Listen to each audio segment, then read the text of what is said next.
Kick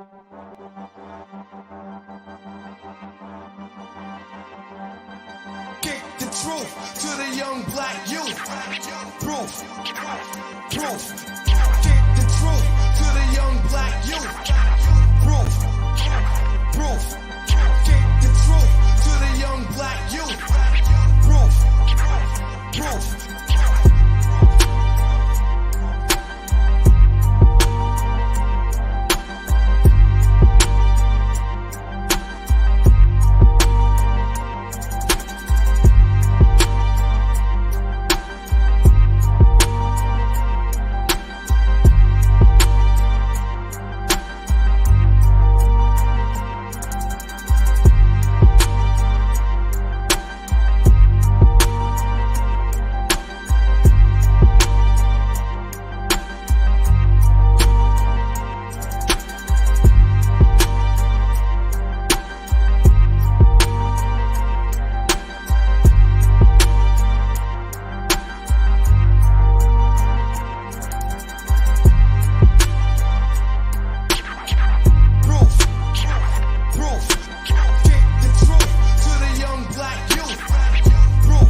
How's everybody out there doing today? This is the Proof in the Pudding podcast show, and I go by the name of Sion 919, and I'm excited about today's show. Yo, I'm really excited about today's show. We got a talented young lady in the building. She's multi-talented, y'all. I'm gonna let her tell a little bit about y'all. Let her tell y'all a little bit about herself, yo. She goes by the name of Afaye. How you feeling today? I'm feeling great, Sion. Like life is good. I must say, life is good. I can't complain. Just stay prayed up.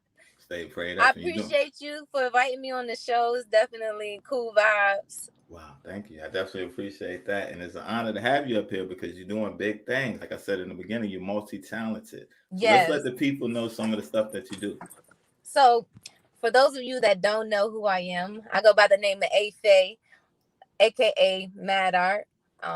Right now, I'm the third member of the pop girl group Dorothy Milone. We dropped our new single, Sugar and Spice. We got our video up. So make sure y'all go tap in and check us out. It's kid friendly. You know, it's something your daughters can watch and you not be like, wait a minute. Yeah, and that's dope right there. And the visual for that is definitely dope. So let's talk about the group. Like, let's start right there real quick. How did you get involved in Dorothy Milone? So Dorothy Milone is ran by our wonderful manager, Miss Shelly Bivens. And she started the group about over 10 years ago with aspirations of getting, a group of women together, not girls, group of powerful women who represent something positive in the community, to be a positive role model to kids and the generations to come. And they wanted to explore all avenues of pretty much everything I do. We have a podcast ourselves on Dirty South Hip Hop Show called it's called Dear Dorothy, I believe so.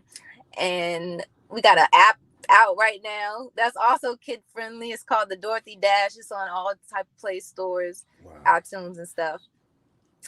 And like right now we're focusing solely on getting started releasing more music.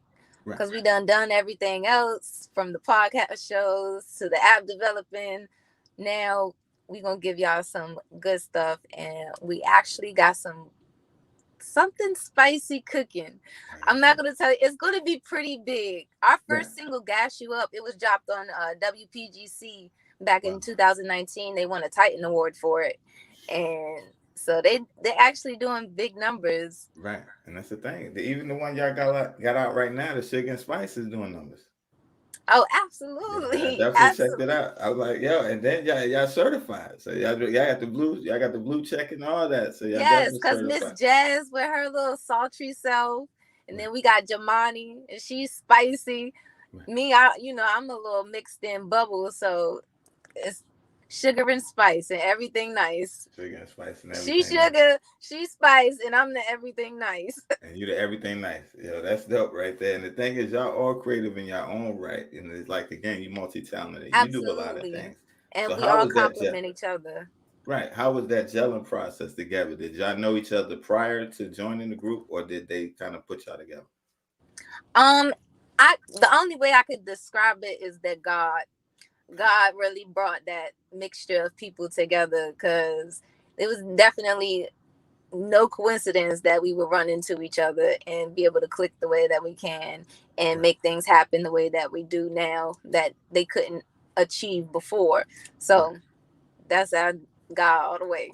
So God did it, yo. And that's the thing, yo. It's dope. Like right there. You don't see many groups right there, but when I seen it, because like I was telling you earlier offline, I'm thinking like, yo, you nice as a solo artist. I didn't know you was in a group. So then when I checked the video, I'm like, oh, they all dope. So it's like y'all all got your own styles and y'all all hold your own. But like you said, y'all compliment each other. But it's like, Absolutely. right, it's about 4 of y'all in it. 3 or 4. Currently there are only 3 members. 3. Okay. We were looking to replace a 4th member maybe, but Right. I don't really think that I think what we got now, the chemistry is so tight. I think we Right. can represent what we need to represent without, trying to add on. Right. It'd be a Okay. lot to rework the process. I know Right. Miss Shelley, she been going through it. Shout out to Miss Shelley. Salute to Miss Shelly, yo, definitely right there. So let me ask you, what was it like making the video, and who shot the video for y'all? So her son, Chris Bivens, works for BET. He was the videographer for the shoot. Right. He set up all the cameras, did all the lighting himself. And her other son, Kennedy, that's our little tech guy. He edits all our videos, does all our promos. He's super awesome. And they shot that. Let's see, we were there at 7. We probably shot everything within 3 hours. Within 3 hours. Within 3 hours. Wow. And that's the They thing. had a whole setup. Right. Yeah, Michelle, oh my gosh, my manager is so dope. Let me tell you, she did the whole setup herself. When we got to the room, funny story actually, when I was the first one to get on set, Right. and we had rented out a boys and girls club to use their space to do it, and they were supposed to paint the walls, right, and like put up decorations and stuff. They were still painting when I got the set. They didn't have any of the furniture or the props set up yet. Like, it was a bare room. It was a completely bare room. And they like Miss Shelley and her friend, I'm sorry, who makes all of our costumes, the candy shirts and everything. Right. They threw that thing together within 30 minutes. I lie to you not. Wow. See, now you're blowing my mind right now, because I looked at the video, right? And it's like I'm watching. It looks like y'all. But on you see all of that stuff around. Right. They put all of that candy and all of the clouds and stuff on on the stuff. They set everything up in 30 minutes. Wow. And that's the thing. That's what I was gonna say, because it looks like y'all on a professional set. For them to do that in 30 minutes, and you would never know that this was shot in the And the crew was only about 5 people. We had 5 people. 2 photographers, Chris on one camera, and then he had somebody come in with a second camera a little bit later on to help get some of the angles, and knocked it out. Wow. They were so professional. Chris was like, stand right there, this light, oh yep, boom, got it, over here. Nah. It was just so crazy. But that was like my first real video shoot that was directed by somebody that other than myself. So wow. It was a really cool experience. Yeah, I can just imagine right there. So let's talk about the writing process of that record right there. What was it like when y'all was in the studio session writing for that? I mean, it's always fun energy. You know, we get in there and we get it done. Right. That's all it takes. All right. So let me ask you, y'all had a beats already, or was it kind of like y'all had a concept in mind and y'all find a beat for it, or is it like y'all hit a beat and then spark? So we're very selective with like some of our music that we work with other producers. So people may send us songs that are already made, sealed, and delivered, and all we got to do is show up. They give us the lyrics, boom, there we go. But we're also in the business, like, we collaborate with everybody. Right. Anybody has an idea, nobody shoots it down. Like, we're all a team. We all Right. have, we're all parts of a cycle. Yeah. Everybody play their part and it works. Yeah. And that's the thing. Y'all definitely doing your thing, and I'm excited about that. So let me ask, okay, what's been some of your greatest experiences, the greatest memories so far with the group? Okay, so my favorite memory, it would be with in practice. Like, Right. they're always so fun to be around. Like, we always laughing and joking around.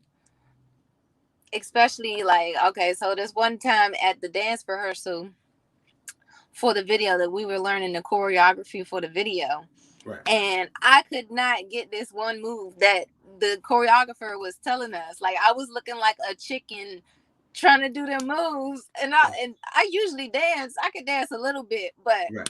I haven't done any of that in so long, like since I've been in high school. Right. So it's like I'm trying to get back in the mood and in the motion and everything. And what happened? The music messed up all of a sudden. Right. And Jamani came over, not Jamani, Jazz. Jazz came over and was like, "Look, it's like this. It's like, girl, we gonna get these steps. We gonna get it right." Like, she came over there and got me right. Like, and it She was got it just like, so yo. funny because you should have seen. I was. It looks a hot mess. Maybe one day y'all gonna see them videos of the behind the scenes, cause Right. we be cutting up. Yeah. And that's the thing right there, because like those memories right there, they last forever. And it's like, okay, you said something real right there. It's like you rehearsing, you practicing, you learning the dance moves and stuff like that. Let's talk about how much work goes in behind the scenes to It's just to a get lot of ready. work. Right. Just as anybody who's an individual artist, especially if you're independent, you don't have like people around you that you can trust to get the job done the way that it's supposed to be done. Right. Like, sometimes you don't even have a good team. You might got a team, but it's not good enough. And it takes a lot of research, dedication. Like, you got to make sure you're taking care of yourself first of all. You got to make sure your mental health is together, because Right. if you're not mentally prepared and emotionally prepared for what you're about to get on, like, it's no way that you can do it. You're going to feel tired. You're Right. going to be depressed. You're going to go through a lot of extra. You're going to work harder pretty much. But if you Right. get your body right, eating the right food so you can have the energy to keep up with everything, it definitely works out for itself. Got to prepare. Like I said, research, doing interviews, drops, practice how you Right. speak to people, practice how you introduce yourself. We got Right. to always consciously think about these different things. Wardrobe, what are we going to wear for the shoot? Right. Okay, you got a song, but how are you going to push it? How are you going to tell people that you got a song? How are you going to, you know, Right. how are you going to present yourself? What kind of message do you want to send? Right. And you They breaking it all down. all of the things like that you got to think about as an artist. And even if you got somebody to pay you to do it, you should still be on top of that, because why are you not going to know what you paying somebody to do for you? Wow. So you just said a real thing. Like, even if Why you paying somebody, you better be on top. You should know. You should you care. you should know what you paying them for. You paying for it. What Right. you paying for? What you I don't paying like to for? waste money. Do you? Nah, I definitely don't Uh, like to waste money, and that's the thing, yo. exactly. And that's where people go wrong. They get all these. Okay, I got a deal for you. It's $500. Da da da. Do this, that, and the third. Okay, you have no idea what a blog site is. You have no idea who's playlisting. Like, people do playlisting all the time. Right. Do your research. Go find out.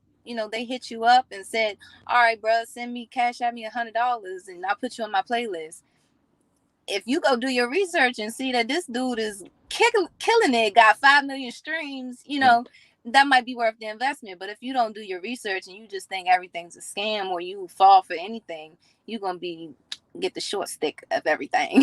You're gonna get the short stick for real. Yo, and that's the thing, yo. That's one thing I like, because you know the business side. You're just not an artist up here doing a hobby. You kicking a lot of knowledge up here. So that means you actually put the work in. Absolutely. That's kind of how I evolved into the person I am, the creative I am today. Like, I've always been around music. I have tons of friends from DC that are currently still pursuing their musical dreams. And I've always been in a position to where I've had a lot of good guidance in my life. Right. Had a lot of power. been around a lot of powerful people, people with wisdom, and like I'm a real good listener. I like to soak up information. Tell me something I don't know. Like that shit excites me. When you can tell me something I don't know, you're my best friend, bruh. Because as you can see, I learned about everything. Right. And that's the thing. But yeah, they taught me a lot. And I definitely soaked it all up like a sponge. Wow. Was able to make my own connections about it, and still able to have, it's one thing to get advice from people, but it's another to internalize it and make up your own mind of what you think about the information that they're giving you. Wow. You don't want to think the same thing that they thinking. Right. You want to go, okay, is this how I feel about racism? Is this how I feel about this subject? Right. Or am I just listening to what people telling me? Yeah. And that's the thing. You said something that I definitely have in common with you. Is like when you're around people and they have knowledge or they're good in something, when they talk, they're soaking it up. Like you said, soaking it up like a sponge. And now when you add your mix to it, it only evolves and makes you better. So it's like another tool under the belt. Absolutely. Because everything works with each other. Like I said, it's a machine. If one part of your machine break down, you're gonna take it to the mechanic and have them fix it, or you gonna figure out what's broke and replace it yourself so you can save some money.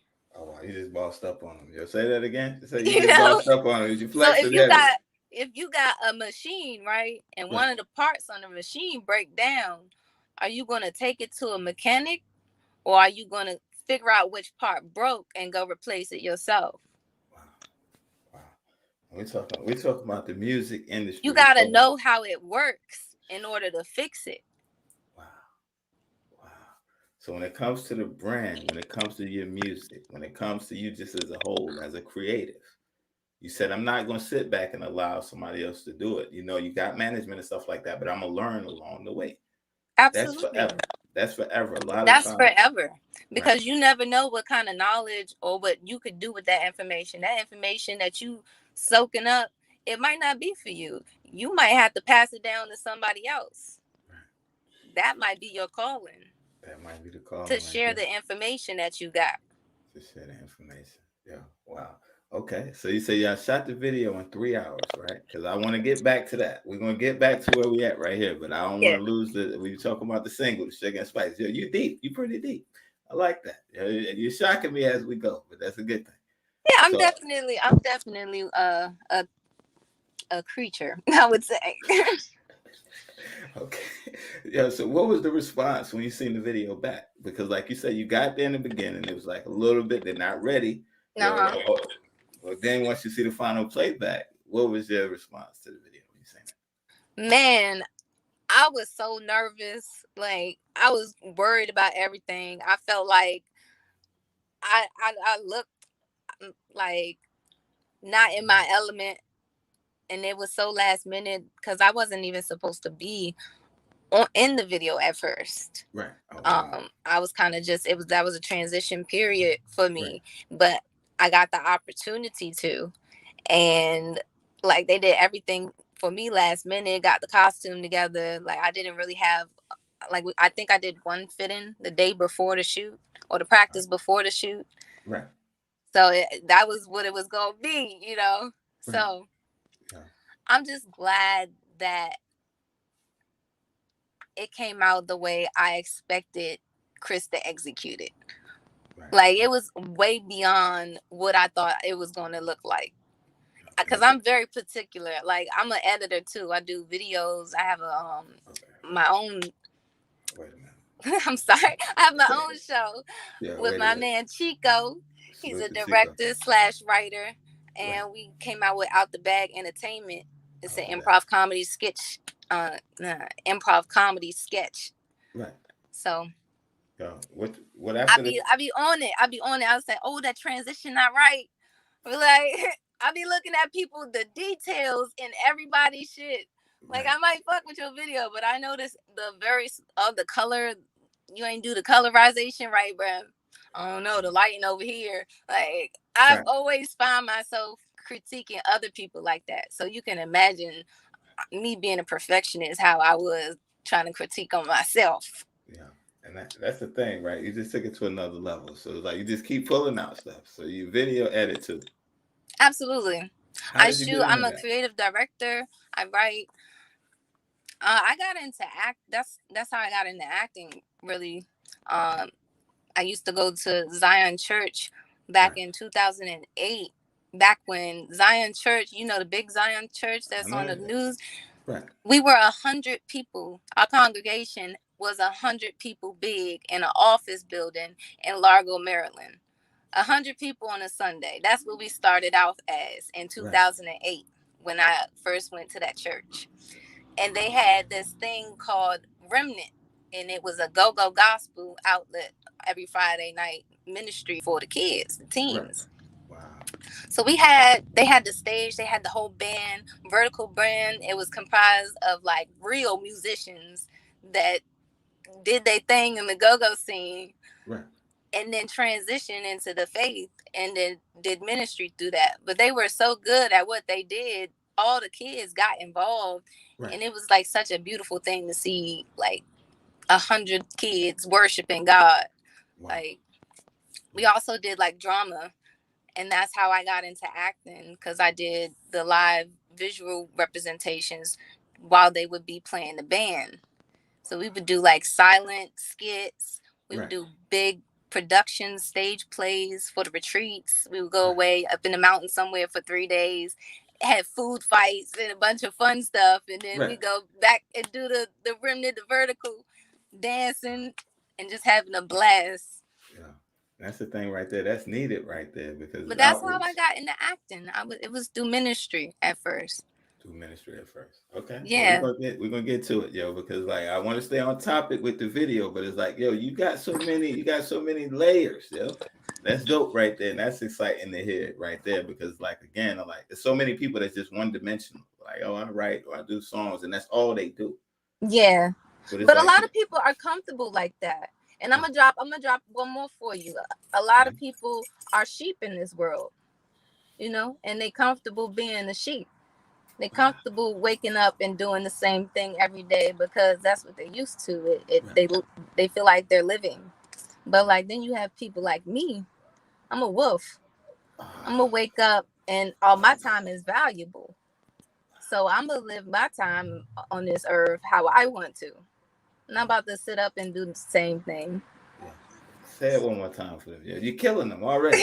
You dropped it. You said I'm a wolf. Yo, Yeah, you that got this you got sheep and then you got wolves. It ain't no sheep and a wolf in sheep's clothing. right, Nah, either you a sheep, either you're a follower or you're a leader. right. Either you gonna follow the flock or you gonna run your pack. Wow. And you're running the pack. Hello. That's another one for you. Right. And that's the thing right there, yo. That's real right there. And like you said, there's a lot of followers, not too many leaders. And the thing is with you, right? You're expressing yourself in many different ways. And it's like, yo, you evolve. And it's like you don't see a lot of artists or women your age doing that. So what But inspires that's you? a lot of people say that, but that's really I don't feel like that's true Right. because a lot of the artists and the women that I look up to, all of them, Tiana Taylor, they all are multifaceted. Everybody has so many aspects of themselves that they're finally exploring and it's a beautiful thing because a lot of people don't think that they can because everybody when you in this society you taught to go by this is what you got to do. Right. You got to have a specification in job. You got to do one thing at work. This is your job and you going to do that. Right. They brainwash you and implant that in you, and that's how people live their lives ultimately. Right. But when you come up out of that and you realize, okay, I'm in a bigger organism here. Okay, I can actually play a part in it, or I could move somebody else's piece. And that makes the difference between a wolf. It's comfortable. Right, Yeah. it's comfortability. Right. I mean, because people that are sheep don't necessarily want to be sheep, I'm sure, but it's not their fault. That's not their fault. That's the thing. That's the thing. Were you always that way? Or did something happen and it's like, yo, just eye opener moment, or were you always this way? No, I always knew I was great. I've been around a lot of spiritual people, like pastors, ministers, and like everybody's always spoken prophecy about the things that I was supposed to accomplish. And really, since I was aware and they told me that at a young age, I had to be prepared for that. You know, especially meeting God when I was in middle school.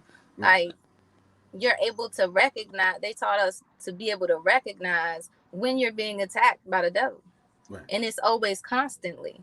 So the where people go wrong with their faith, they forget to trust that it's a process. And they forget that patience and everything is in God's plan, and he's ultimately always going to have your best interest at heart.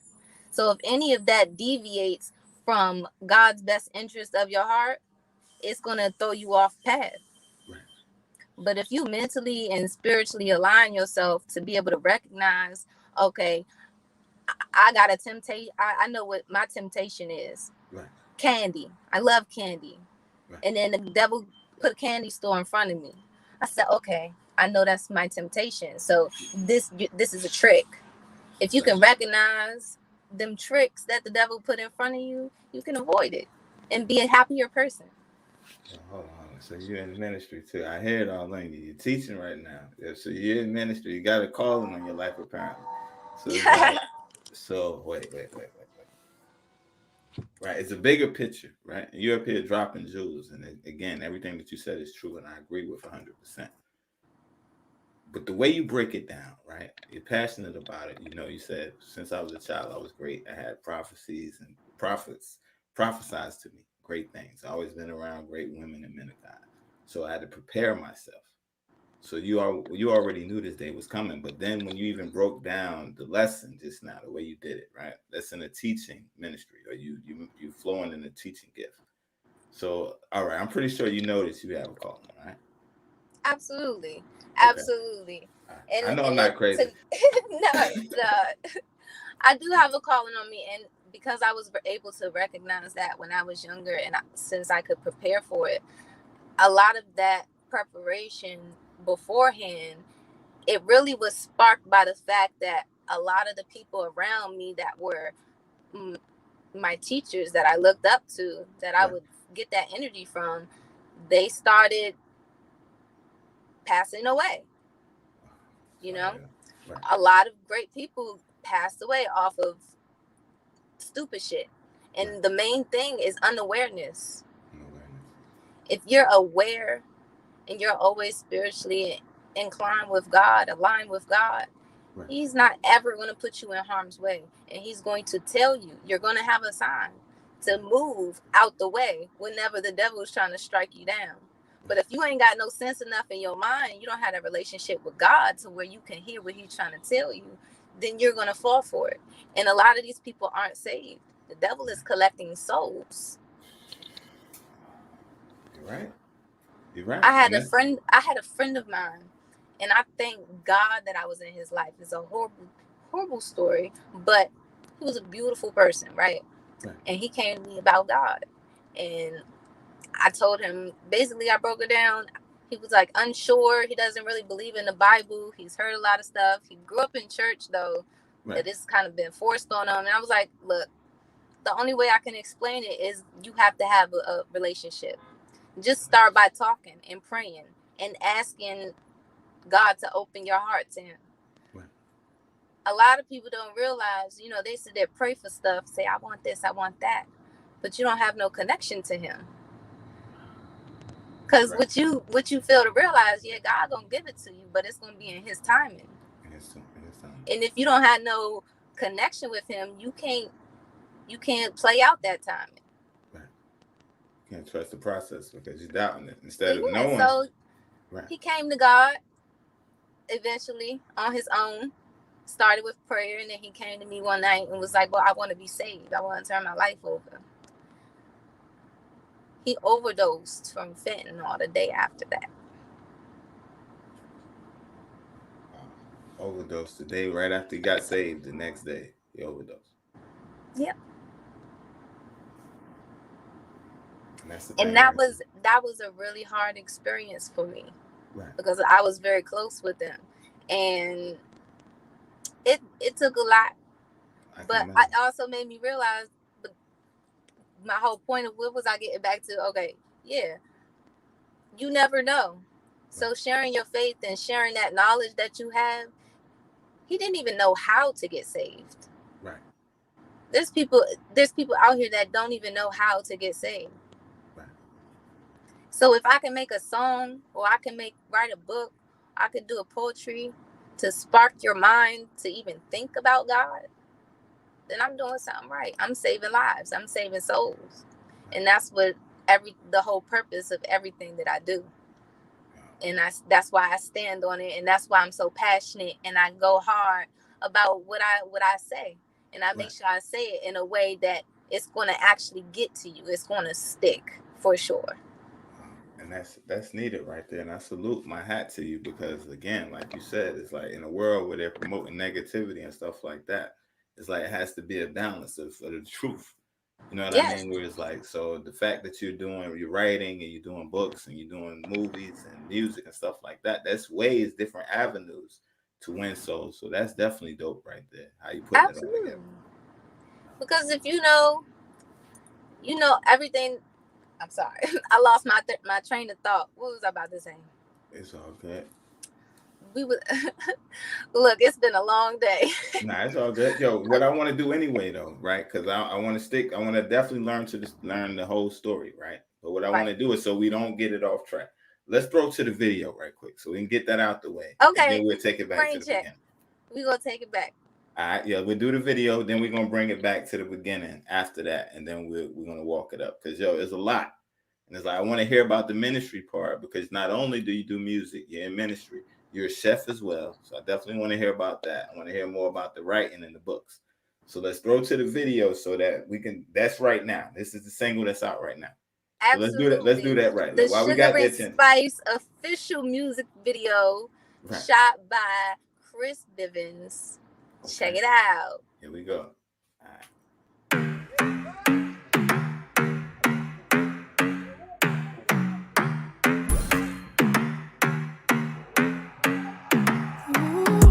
Spice and everything nice. Sugar, spice and everything nice. Sugar, spice and everything nice. I'm the shit when I drip, I need everything right.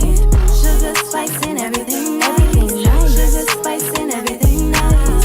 Sugar, spice and everything nice. I'm the shit when I drip, I need everything right. No new friends, they sneaky. All blue bands, that's easy. I like them tatted, graffiti. I got my own, baby, I ain't never needy. I need everything white, no squeegee. My side guy, trap or die like Jeezy. I'ma give you what you want, let me be a little genie. Be a little genie. I want a real one that's gon' please me. Don't want a shy guy, it must be freaky. When I tell you that you may get greedy, and don't be stingy when it's your turn to feed me. Sugar, spice and everything nice. Sugar, spice and everything nice. Sugar, spice and everything nice. I'm the shit when I drip, I need everything right. Sugar, spice and everything nice. Sugar, spice and everything nice. Sugar, spice and everything nice. I'm the shit when I drip, I need everything right. I do it with closed eyes and get rich. Sugar, you gon' need a whole mop for this drip. You're gonna need a whole mop for this hit. You're gonna need a whole lot for this shit. I'm laid back, I'm cool but spicy. So bad, take your man, might lose your wifey. I can't tell you what I do precisely, but I know you wish your girl was smooth just like me. Everything nice on the tip of my tongue. You gon' need a cleaner team once the stripping is done.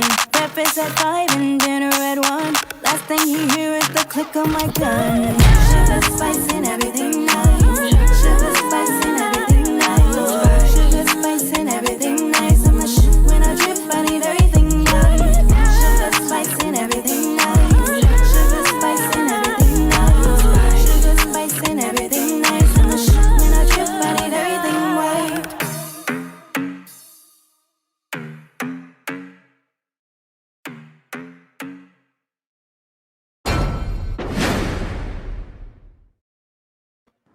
Yes, with them cute little candy corsets. Yeah, I did that right there. And that's the thing. We was talking about it earlier. Like, yeah, that was at a Boys and Girls Club. It's like nobody would have ever imagined looking at that. Looks like something that you'll see on BET.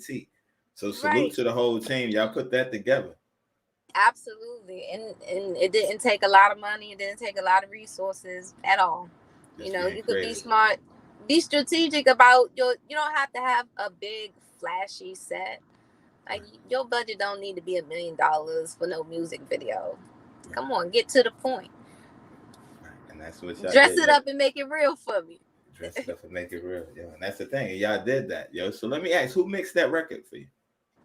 I cannot give you that information off the top of my head. Okay, no problem. Yeah, no problem. All good. So all right. But we work with a lot of different people.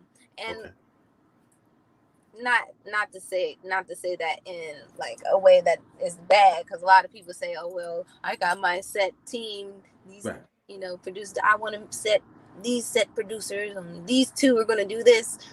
I'm not that type of person, and I feel like setting those type of limitations on yourself, it prevents you from growth. If you're not in a room with a new mind, how are you going to spark something new and fresh? He's dropping jewels the whole time. You need different types of metal to sharpen. Say it again. Do it again. I'm about to let you take over the show. Yo. Do it again because you're dropping jewels on them. Say it one more time for them. No, it's definitely an art form to it. You need different minds to spark different inspiration in yourself. You don't want to limit yourself because somebody's telling you only got to work with one engineer or one producer. People's minds are completely different from one another. You have no idea what some guy named Billy is on the computer in his basement, or a 12-year-old little boy who just knows how to slap a drum. Like you can see it nowadays. Like nobody's ever seen it before because the internet didn't exist. But now you see all these they call them baby geniuses, and it's in our nature to be creative. It's in our nature to connect with one another and to exchange information with one another. You might learn something new, learn a new trick. A lot of engineers, they don't want to send out their beat packs. They stingy with how they mix out. I'm not going to tell you my plugin. I'm not going why? Are you afraid that somebody's going to use it better than you? Like, is that the thing? But it's, we got to share the love with each other. We not lacking. We not losing out. Ain't nobody tripping that it was the same beat pattern. We just want our credit. Just want the credit. And that's the thing. Just give me the credit. It's cool. I feel honored, but give me credit. Give me the credit. And that's the thing, yo. Okay. We're talking about baby geniuses and stuff like that. We're talking about creation and creative thoughts, right? You're a creator of all sorts, right? So now let's take it back to, we just said baby geniuses, baby creatives, right? Because you always knew you was going to be a star. Absolutely. Right. So let's take it back to the beginning, right? DC. I always knew that I was a star.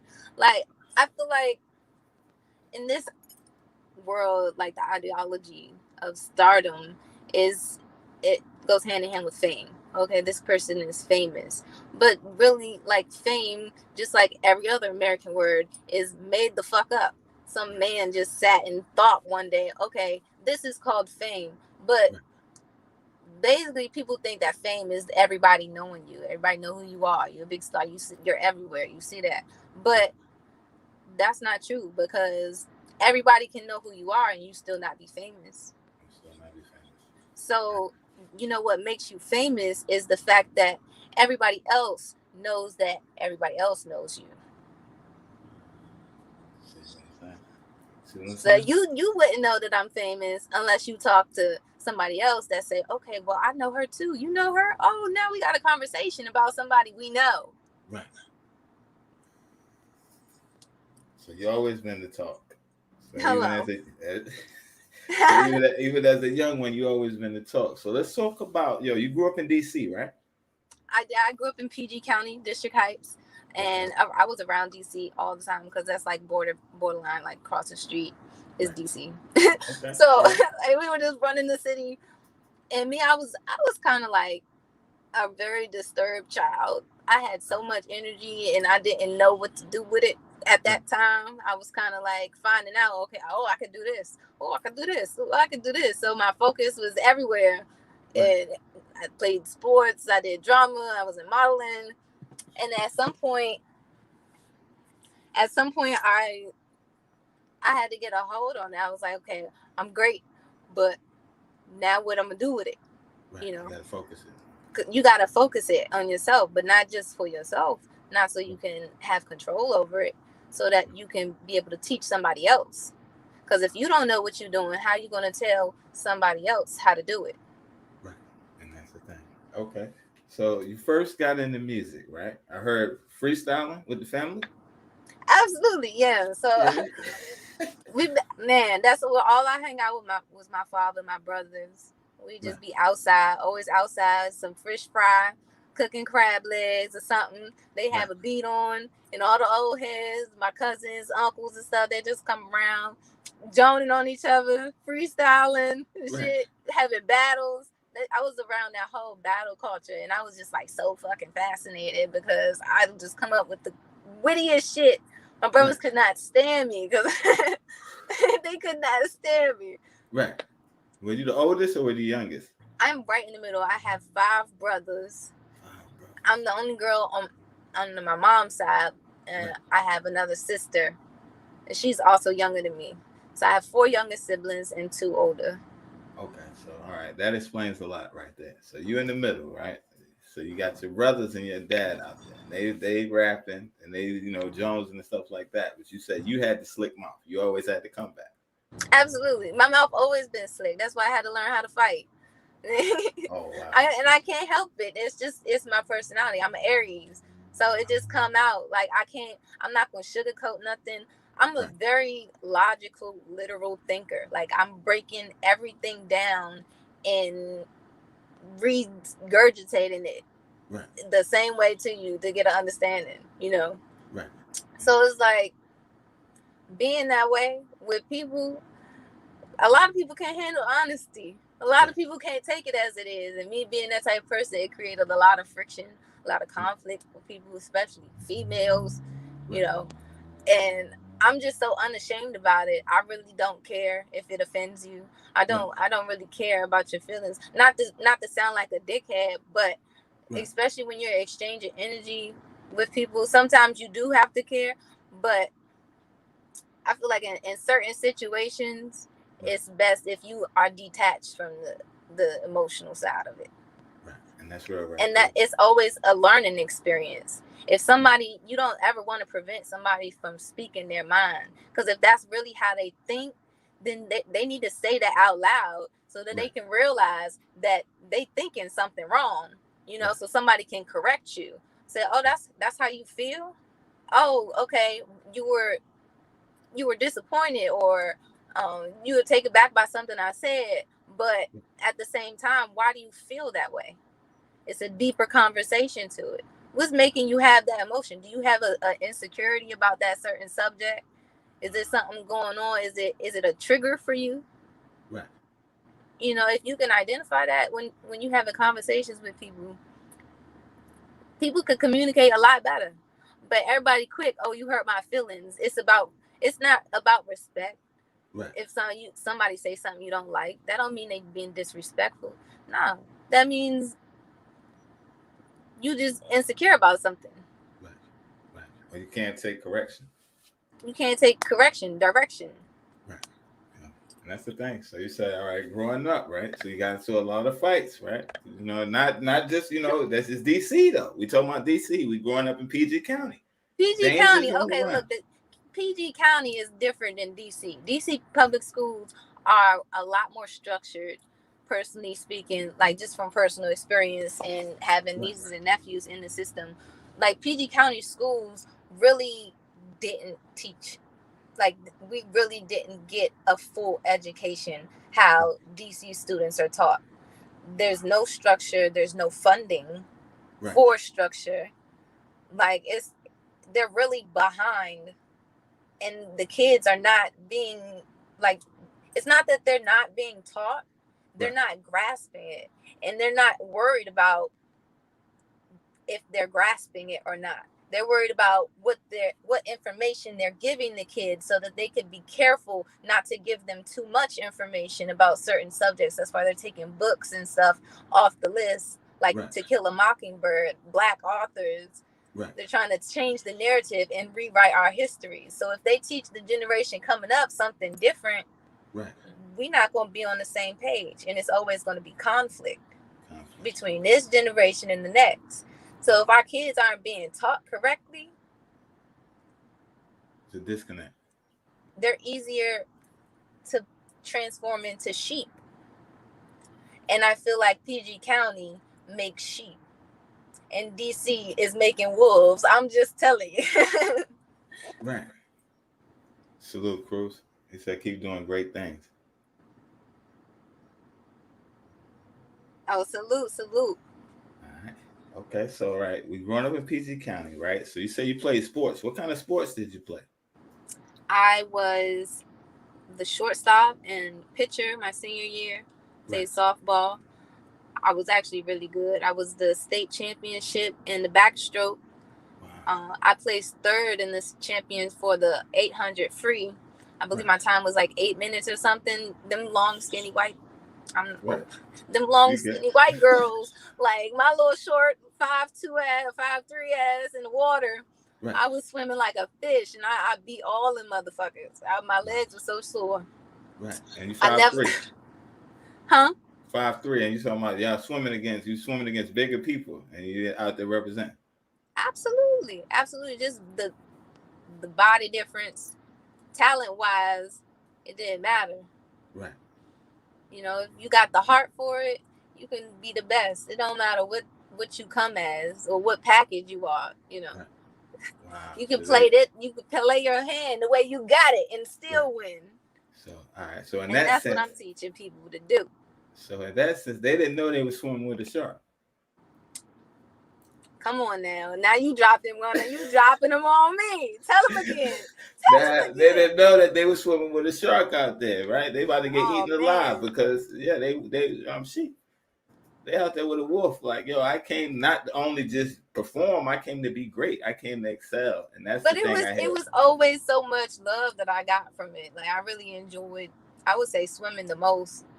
When I play basketball, I like basketball, but I'm a lazy motherfucker. All that running around, and I got asthma. That shit was tiring. And I was swimming and playing basketball at the same time. So, because it's the same season.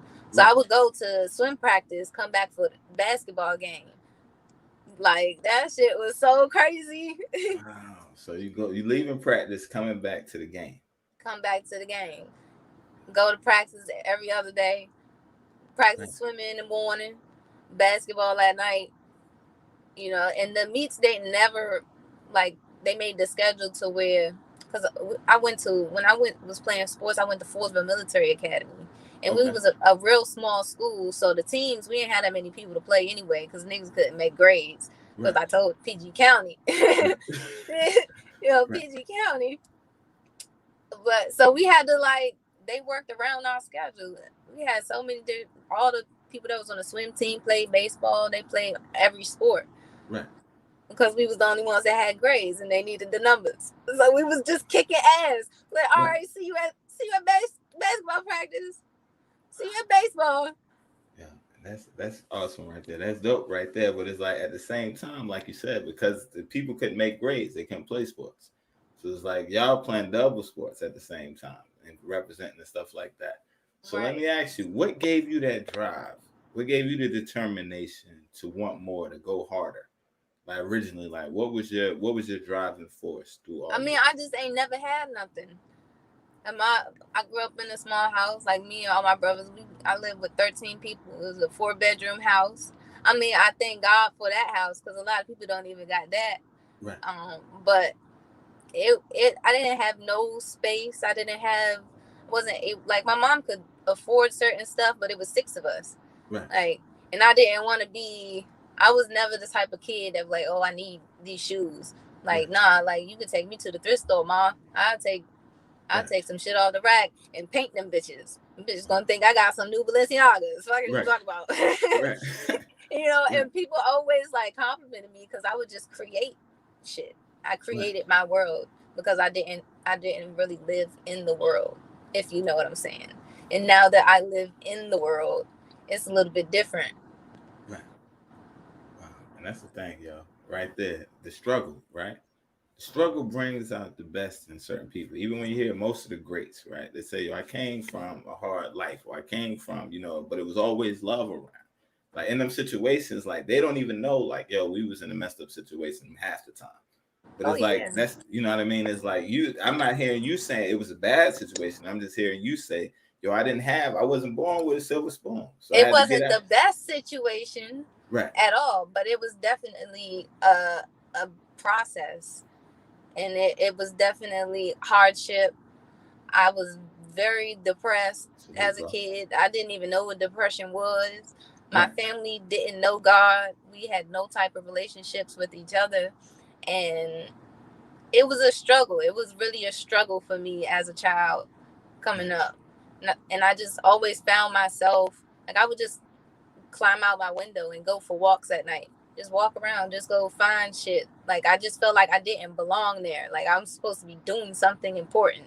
So I just I would get up and go and try to find something that I was supposed to be doing, Right.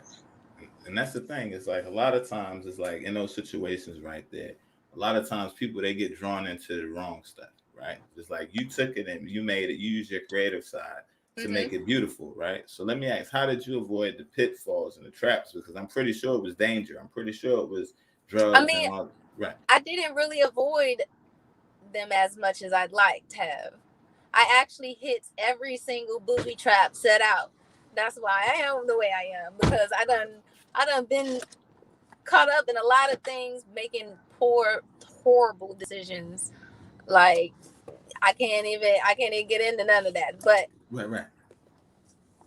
that's what gave me the knowledge that I have now. Because if it wasn't for them situations, it's a purpose for every hardship that you come into. And even if you make the wrong decision, there's something that you're going to learn out of that. Whether anything happens to you that's good or bad, it's always a lesson in it. So like, for instance, I was locked up for a period of time. And like I was just... Hold on. I was. Wait. We're going to get into that one second. We had a question real quick. Hold on. Whoa. Slow down. Yeah, you're trying to run past me right quick. All right, we got a question real quick. He said he's curious to know how I came up with the group name. Okay, so that's Miss Shelly. Our manager came up with Dorothy Milone. Dorothy, the beginning of our name, it comes from The Wizard of Oz. That is her favorite movie. That's my favorite stage play. I was actually in that play in high school. I was a little scarecrow. It was pretty cool. But yeah, so that's where Dorothy comes from. And then Milone, it means 1 in a million. So Dorothy, she basically represents all of the women in the world, all of the females out there, people that identify as females who are lost in the world and know that they are the one. But they are the one, and they're on this journey to get to where they're supposed to be, to their evolution, to their best them. Wow. You see the comment? Is that far from a scarecrow now? I don't know. Yeah, that's dope right there. He says a catchy name. You like it.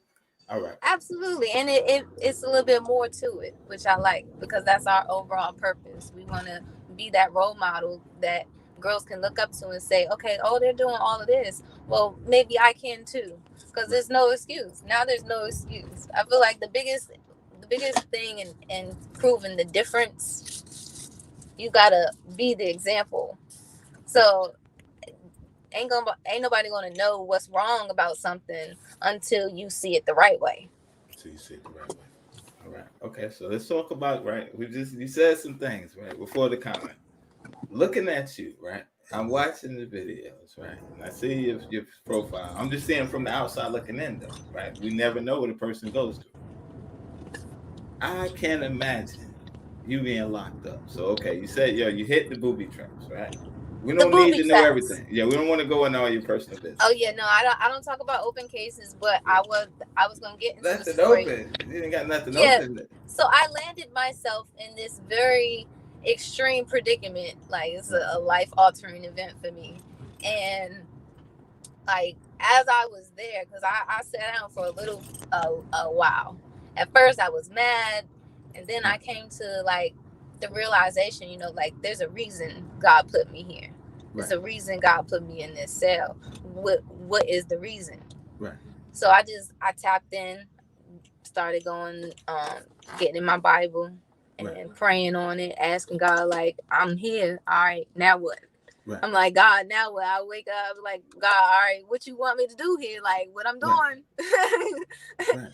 And then it occurred to me one day, it's like, you're supposed to be helping people. Like, I just heard it in my sleep. Right. I woke up in the middle of the night and I heard a voice tell me, it's like, you're supposed to help people. Right. So, like, after that little, I don't know, it was like an epiphany. Like, my whole outlook on everything being in that predicament changed for me. Right. Because now I knew why I was there. So I knew how to handle myself to adjust and accomplish the mission of what God wanted me to do. Right. Started talking to people, you know, doing what I didn't have any bond. And honestly, I didn't really want no cellmate. So I was just helping niggas get out of jail so that I could have a cell to myself. But it kind of evolved into something way bigger than I could have ever imagined, and changed the whole judicial prison system forever. So still. Yeah, okay. Time out. You blowing my mind. Since we've been talking, it's like, yo, it's been boom, boom, boom. It's like, yo, you got all these different levels to you, right? Yes. But the thing is, right? Okay, you said a powerful thing. You said I was locked up. I had an epiphany. Found out it's like, yo, my purpose is to help people, stuff like that, right? The thing is, looking from the outside in, right? People see you glammed up, you're modeling, you're acting, you're doing music, you're writing, and all this stuff, right? People would automatically assume she ain't been through nothing, right? But this is the thing about God, right? It's like, you don't look like what you've been through. Oh, thank you, Jesus. Yes, right? Because it could be the other way around. But the thing I say that to say, right? So now you're in there, you have the epiphany, right? Who would think, right? An actress, songwriter, artist, you know, you do so much, chef, all types of stuff. What you're showing people, that's back to being a wolf. It's like, yo, just because you have a past don't mean you can't have a future. Not only do you have a future, you're a boss. You're bossing up. Absolutely. And everybody has that potential in them. It's just up for them to go get it for themselves, you know. Right. It doesn't always happen like that. It's not always going to just hit you. I had a very good relationship with God. That's the only reason we got that close, and that shit freaked me the fuck out. I'm like, is somebody in my slot? The fuck, is somebody fucking with me? Because the guards used to fuck with us. They bleep you, and they're like whispering. People like they was fucked. Oh, yo, wow. The way they treated us in there was fucking disgusting. Yo, they treated people like they're not animals. And a lot of the people that were locked up with me, a lot of them were just mental. They had a lot of mental issues. And there's no real program in PG County that helps with mental patients. Right. There is mental health aids, but you could take them to a hospital. You could take them to, you know, those group homes, but they eventually release them people. Yeah, like they don't have any structure in their lives or guidance from that point on. So they end up back in the same cycle again. Right. There's no change. And the thing is, I agree with the comment right here. And this is what it's all about. He said, I wish that we had more young ladies on the live hearing the story. It's like, that's motivation. Like, yo, it's like, you wouldn't think PG is Prince George County? Yeah, PG County. Prince George's County. Yes, exactly. Prince George County. So it's like, yo, that's the thing. And it's like, you didn't let it stop you. I don't want to get in your business, but let me ask. You say you sat down for a minute. What's a minute? Like, what's a minute? I mean, it was a minute. It was a minute. I'm not going to disclose all that information, Right. Okay. but No, I spent some seasons, holidays, and birthdays right. away. So Right. It was more than, like you said, holidays, birthdays. yeah, I Stuff. wasn't a Okay. Yeah. weekender. You know, I Right. wasn't a weekender. Yeah, that's what I was was trying to like, get to. I was like, Yeah. all right, and I really didn't know what was going on with my case at the time. So, and without a bond, me not being able to talk to my lawyers, because you know how that public defender system works, and so I'm just, I was just sitting. I didn't know how long I was going to be there. I didn't know if I was going to be moved. I didn't know. So I just figured I'd make the best of my time. And me being always on the go, like how I was moving beforehand, it was just time for me to take a vacation. I feel like I needed to sit down and get my plan. I needed to plan out what was going to happen next in my life, pretty much. Yeah, I respect that. And then we got a comment that said so much truth. Straight talking facts. I lived there during my Army career. Straight talking facts. And then we had another comment that said, you're speaking so much truth. Yo, so that's real right there. So let me ask again, yo, because like you didn't let that stop you. You said during that time, you said, Absolutely I got myself not. together. Right. Got my plan So together. I'm gonna tie it even more in, right? Okay. So but I was a shout. Oh shit! I lost connection. Right, you still here? We still see you. It just lagged am I a little live bit. again? Yeah, we got you. You Okay. good? All right. Cool. But let me see. Let me put my headphones on. Maybe some of the noise. All right. That's better for you. Yeah, we good. Yeah, we can say. So you say Okay. you're gonna tie it together. So I told you I was into music for a long time, but it was always something private for me doing music. It was like my therapy. It was my way of saying what I want to say and not get no backlash from it. You know what I'm saying? Right. Like, and because that was my biggest thing, like all of my idols that were great and me recognizing that same greatness in myself, I knew that I had to protect myself, and I knew I had to protect my energy and how I went about presenting myself, because everybody see I look, I could do all this stuff. Some people think that's awesome, but other people see me as a threat, and people can't stand when somebody else is doing better than them. You got some real demons walking this earth whose sole purpose is to take you off of it. And I had to learn. I was able to learn that just through the life of me taking risks, Wow. I take the risk, but I know the consequences. So I deal with the consequences and I learn how to get back up. That way somebody who's going through the same thing, they got something they can try. Think about life. Everybody don't got the same destination. I mean, everybody might have the same destination, but we ain't got to get there the same way. There's no right way or certain way you have to do anything in life. It's not set in stone. Things are always evolving and changing and getting better and improving. So if you can figure out how to do something for yourself the way you want to do it, that's off the blueprint. Try it out. If it's going to work or it's not. And that's the thing. But you would never know if you don't try. You never know if you don't try. And that's the thing, yo. It's like, yo, your inspiration is like, yo, and you're inspiring other people and it's power. And I see where the ministry is going. And you're saying real. So it's like, with everything that you're saying is wisdom. It's like, I've been through this. This real life experiences. And I'm not telling you what I heard. I'm not telling you what I seen. This is what I went through. And you can tell because you're compassionate about it. You can tell that you actually been through what you went through. So let me ask you, you get the plan together while you're in there, right? You get out. What happened next when you got out? Okay, something else important happened during that big life-changing moment for me. That was the moment I stopped denying myself greatness. Wow, stop denying yourself greatness.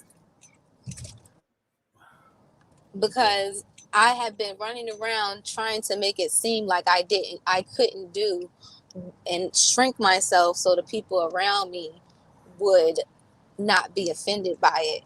And that's why I was really such an angry child, because like everybody, like people are drawn to me, and everybody putting their burdens on me. I've never really had nobody to put my burdens on. All I ain't had not before God. Right. You know, so I was carrying everybody else shit and my shit up until that moment I got locked up. So, and I was literally denying myself greatness just so other people could feel comfortable, so that I could feel like I belong somewhere, or that I could be around people, because I wasn't really attached. Right.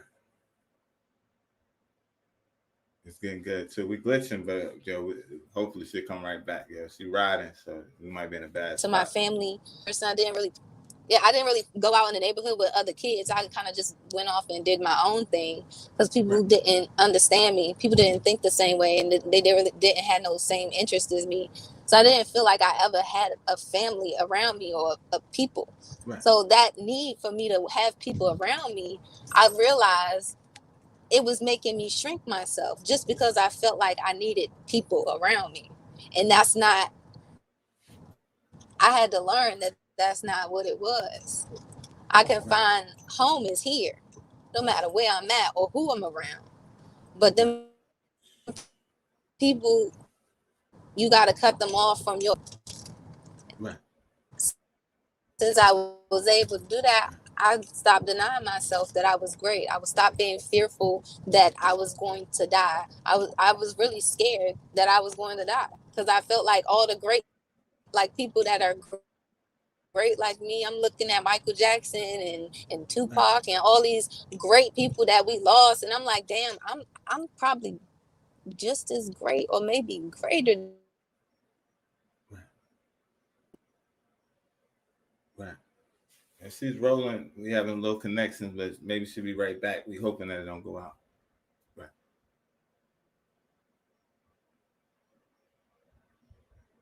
All right, she rolling around, so the connection is kind of glitched, but she'll be right back, yo. We still here. Hopefully it'll connect soon.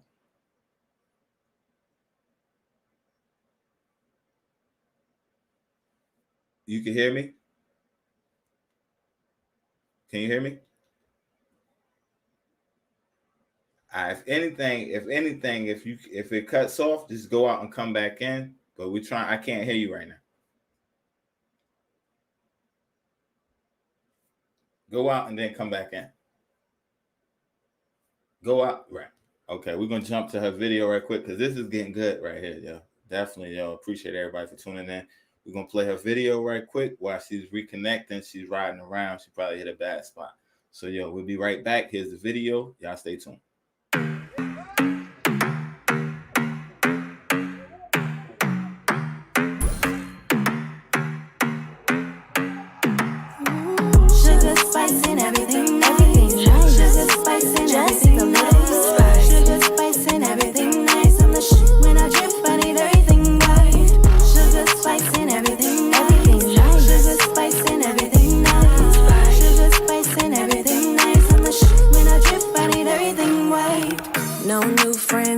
Sneaky, all blue bands, that's easy. I like them tatted, graffiti.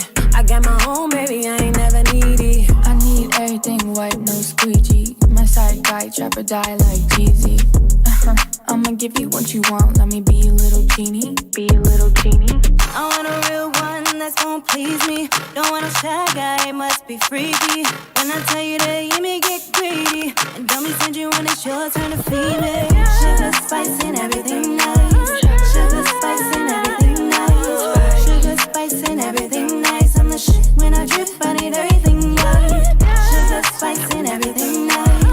Sugar, spice, and everything nice. Sugar, spice, and everything nice. I'm the shit when I drip, I need everything right. I do it with closed eyes and get rich. Sugar, you gon' need a whole mop for this drip. You're gonna need a whole mop for this hit. You're gonna need a whole lot for this shit. I'm laid back, I'm cool but spicy. So bad, check your man, might lose your wifey. I can't tell you what what I do precisely, but I know you wish your girl was smooth just like me. Everything nice on the tip of my tongue. You gon' need a cleaner team once the stripping is done. Breakfast at 5 and dinner at 1. Last thing he hear is the click of my gun. Sugar, spice, and everything nice. Sugar, spice, and everything nice. Sugar, spice, and everything nice. I'm the shit when I drip, I need everything nice. Sugar, spice, and everything nice. Sugar, spice, and everything nice. Sugar, spice, and everything nice. I'm the shit when I drip, I need everything white.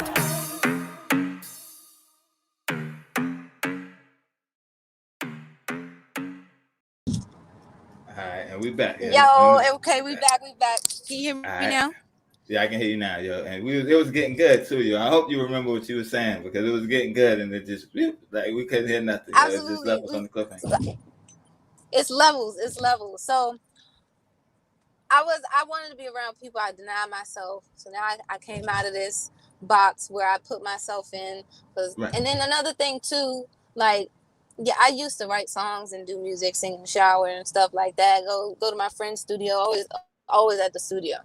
But I was like, I don't want to be an artist. Everybody's an artist. Everybody doing that. I don't want to do that. I'm gonna go do something nobody doing right now. You know, figure out what they got going on. You know, and like I've always been like that in life, just in general. But now, after I had that epiphany, I started to sing because I ain't never really sang in front of nobody before I got locked up. Like I was so nervous. I have anxiety. Like my anxiety is fucked up. Like I used to not be able to stand around a crowd of people without like having an asthma attack. It was so bad because people just make me so nervous because I'm literally traumatized from the shit that I went through. I can't trust nobody around me. You know, so like coming with that energy, when I started to sing, I heard somebody crying in the middle of the night. And I was like, I wanted to go to sleep. And two, I was like, I felt bad because it was this young girl who just came in there. She was like, had been 18 off some petty charge shit. And I felt in her, I'm like, damn, this is what people go through. Like you hear stories about jail, you hear stories about that shit, but until you actually there, you can't fucking believe what that does to people. Like they're literally like, that shit is crazy. And I don't feel like nobody deserves that. It don't matter what you did that was bad. But to put you in a box and tell you can only have 3 books, tell you when you can eat, shit, sleep, if you can go outside. We need vitamin D. I have a vitamin D deficiency because we weren't even allowed to go outside in the rec. I had no contact with sun for more than a couple months. And people are living in that for years. For years. And it's not healthy. The food, the commissary is shit. And everything you can order for yourself is junk food, diabetes. You can't order anything. You can't even take care of yourself. If you get sick, if anything happens to you, they're not going to do it. They're not providing you the opportunity to live a manageable life. They just work. They basically holding people until they die. And that's the thing. And it's like that side of the story never gets told. It's like, you know, people come out but it's like, because they traumatized and they taught not to talk about it. They taught not, don't say nothing. It ain't happened. They try to put it behind them and forget that it happened. But by doing that, it caused this thing to happen to where it's going to continue to happen to the next person and the next person and the next person, because people are afraid or they didn't have it in them to step up and say, this is fucking wrong. Like, this is fucking bullshit. You got people in cells with no running water, the lights off. Like that's torture. That's not serving a sentence. Right. The fuck? Right. You got people sleeping on bunks with water, ice build up on their windows, and they have to sleep on wet, moldy mats. That's killing them because they're breathing it in. Right. Like that shit was crazy. Right. People don't talk about the important shit like that. They're intentionally making people sick because they don't want to do their job and take care of the people that they're housing. Because prison is not for reform. No. Like they say it is. It's not called restorative justice. It's called, okay, give me that money back in your time. Right. And you're gonna pay for with your life. You paying for your mess ups with your life. Right. You can't get back a day of your life. You can't get back a year of your life. When niggas get out of jail after 5-10 years, right, they're not even going to be able to come back into society because we're going to be in fucking somewhere else. Right. What is an iPhone? They're going to be totally behind mentally. They're going to lack the previous knowledge to be able to adapt into the world. They got to relearn everything for the past 10 years like children. Kicking it real, and that's real right there, and that's definitely needed to be said because like people have these misconceptions. Is like again, until you there, you won't realize like, oh, they just talking. But once you get there and you see it and you're experiencing it, like you said, you don't have no rights. They'll violate you any way they feel. It's like absolutely, they'll do anything they want to do. But they didn't violate me though, because they had me fucked up. I'm telling you that right now. People. Okay, hold on. So let's hear about. Let's hear about that. Up. You had to set them straight in there. But I absolutely 100%. Because once I realized that I was great and nobody was gonna stop me from being great, including some motherfucking prison system that think they about to work people over. Because what the fuck they was gonna do? Strangle me in my cell? Right. The hell? Because I'm giving out drawers and socks to people. Because you're giving out helping. Because I'm helping people. What you gonna do? Because I'm sneaking people cereal because they hungry. What you mean? You gonna go up against me for that because you're not doing your job to provide for people that you getting paid to house? Let's talk about it. Go ahead and write me a ticket and put me up on some bullshit charges so we can talk about it in front of the judge. That's how I was coming. And they don't want that. So they don't want that. They ain't want that. They ain't want the smoke. Right. And that's the thing. You see the comment right here? You kicking real. You see what they said? They said that's real because my boy took his life because he couldn't adapt. Yeah, and it's really sad. And that's the population of people that have been incarcerated is more than double. Right. More than double the amount of people that is out here. Right. Free. Right. What's wrong with that? It's a big business for them. It's big business for them. And it's all private owned. Nobody can go in and video. They can get away with it because there's no cameras in there. They can get away with shit because there's no eyes on them. You know, there's no regulation system for that. Right. Who's regulating it? Nobody. Because from the outside looking in, people thinking it ain't that bad. They there to do their time. People that never been, they're desensitized. Oh, they're doing their time. It can't be that bad. They're locked until you're there and you see this. No water, in the summertime, no AC. Like you said, water building. We ain't had no hot water for a brick, like just different shit. Like literally the whole building was collapsing with these people inside. And I've heard stories like down in Jessup, where during COVID, during the pandemic, the whole jail was on 23-1. The whole jail. Because there was so many people, they couldn't let niggas out at the same time. They were so overcrowded, they had 2 cots in each cell. And bunk beds. Right. People on bunk beds in unison shit. And you can only come out for 45 minutes a day if you get that. If you get that. And you can use the phone, but there's only 3 of them for 100 people every 45 minutes. And you can only make one phone call. You got to wait 15 minutes to make the next phone call. So you can only talk to somebody for 30 minutes a day. Right. And you're serving a regular sentence. 23-1, for people that don't know what that is, that's maximum Lockdown. security. That's maximum lockdown. Those are Right. for severe offenders. Right.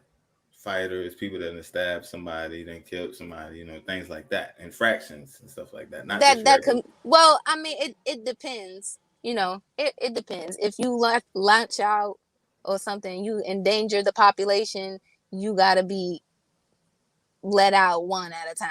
You know, you can't be out with nobody else. That's what 23 and 1 is. But Right. they treated every single prisoner like that. They treated, and it's still going on right now. I swear Still to going God. on. They just said it in the Niggas comments. is Still going serving on. 23 and 1s and off some weed charges, Wow.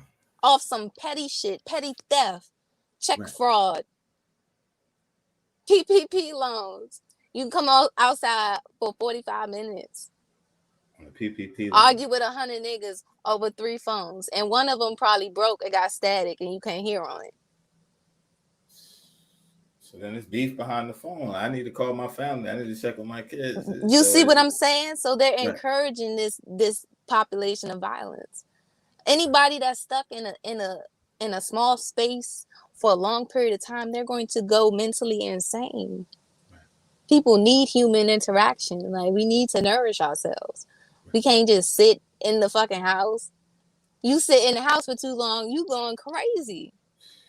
Cabin fever. You gotta get out. You gotta do something. Like Right. you said, So I'm jumping out they the literally window. making people crazy. And they thinking, and people think it's like, oh well, that's the decision they choose. That's what they get. That's what they deserve. Don't nobody deserve that shit. Don't nobody deserve to be drove crazy. But back to the story, I was getting into it. So this girl, she came in, she was young, right? And she was crying. Well, I thought she was crying. I'm gonna get into that later. I thought she was crying, so I started to make up this little songs. Look, I got this song in my head, Right. and I started to sing. Hopefully, like, if she heard me, then she would stop crying, so I go to fuck sleep. Right. So I started to sing songs. I believe I was like, it go, washed in your worries, stuck in a daze. You're mad and frustrated, you stuck in your ways. Hard to stop the tears from falling down your face. Feel like there's nowhere to turn. Put up with all that you can take. And then it go on and on, go on like Right. that. So I made up this song, it just came to my head. And I'm singing it, and it stopped. She stopped crying. Right. So I'm like, okay, cool, I go to sleep now. So I woke up, right? And I was asking around, like, who was the girl that was crying? Was it the new girl? Like, just Right. you know, pinching people for information, because I wanted to go personally talk to him. Like, did you hear me? Like, is that why you stopped crying? Like, I was kind of curious. And they was like, it wasn't nobody crying. It was a leaky pipe. A leaky pipe. And I'm like, what? He was like, but everybody else calm down. All the mentally, because I was in a female unit, and they kept general population, initial, and max all in the same unit. We weren't separated, which is also illegal. But they had the crazy people in there that were being medically medicated and stuff, and they would just go off like randomly because they didn't give us our medicine on a scheduled time. Some days we get our medicine at 9, some day it'll come at 2. You got people on psychotics and you fucking up their schedule, giving it to them, and then wonder why they sitting there lunching out, throwing shit out they cell. Right. You ain't give the bitch her medicine. What the fuck do you mean? How you gonna sit here and yell at her for lunching out? Right. You can't be mad. She ain't get her calm down. Right. You know what I'm saying? It's lunchtime. But so I started, when I kept singing and stuff, like, they stopped doing that shit. Like, bitch would literally be like screaming out the slot. Like, it was so hectic in there. Like, it was so much chaos. And I'm like, nah, shut the fuck up. Listen to me sing. Listen to me sing. Right. And they was like, yeah, you really helped me. You helped me go to sleep. They was telling, I was getting like so much feedback. They was like, you got a beautiful voice. And then my roommate had this roommate. She was a weekender, and her son had just died from gun violence. And I had just wrote a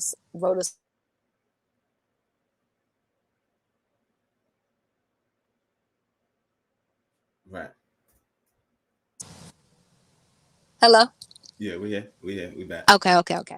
All Uh, right. Yeah, I had just finished writing this song before I had got locked up, and it was like my first song that I was going to really release, right, and I was singing it for her, and she was just telling me like it just really changed her life. It opened her eyes. Like she's motivated. She gonna go to a community center and start a program for her son. Like right, he was like, yeah, you really inspired me. And I'm like, I'm getting all this feedback, people telling me like I'm really like helping them with what I'm doing. And I'm like, okay, this is what I'm supposed to be doing. Before I didn't want to be no artist. I didn't want to make music, do none of that shit. But I right, didn't know it was a reason God was putting me around all these people. It right, was a reason why I kept ending up in the studio with my friends. It was a reason why all these radio people and opportunities were coming to my door, right, and I would overlook it. I'd be like, okay, well, here, I'm gonna pass this opportunity along to my friend because she's already doing it, you right. know, and I don't want to hurt her feelings, so I'm gonna give her the Working yourself. opportunity when certain things was for me, and Right, I was passing up I was giving out my own blessings, right,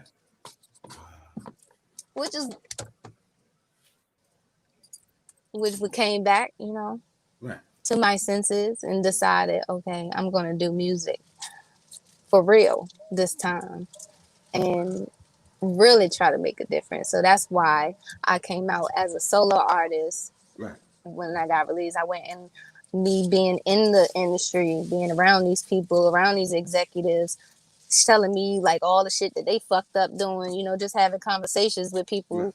I already learned everything. I know how to, you in front of the stage as an artist, the lights is real bright. So you real right, can't really see what's going on. You got to step behind the scene to know what you're looking at. So I was behind the scene. I was watching, okay, it worked like that. Okay, sound lighting. Okay, audio, make sure the mic's checked. Oh, they be trying to play with people and cut their mic off. Okay, we're going to fix that. I'm going to have my own sound guy. All right, right, I know better now.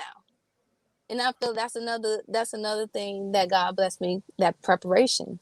right, It was another step of preparation that I had to take while I was sitting in my cocoon, right, you know, get my business plan together because I went to school for business management, which is how I know a thing or two. And then right, I was actually going to go to, I graduated with a 4.2.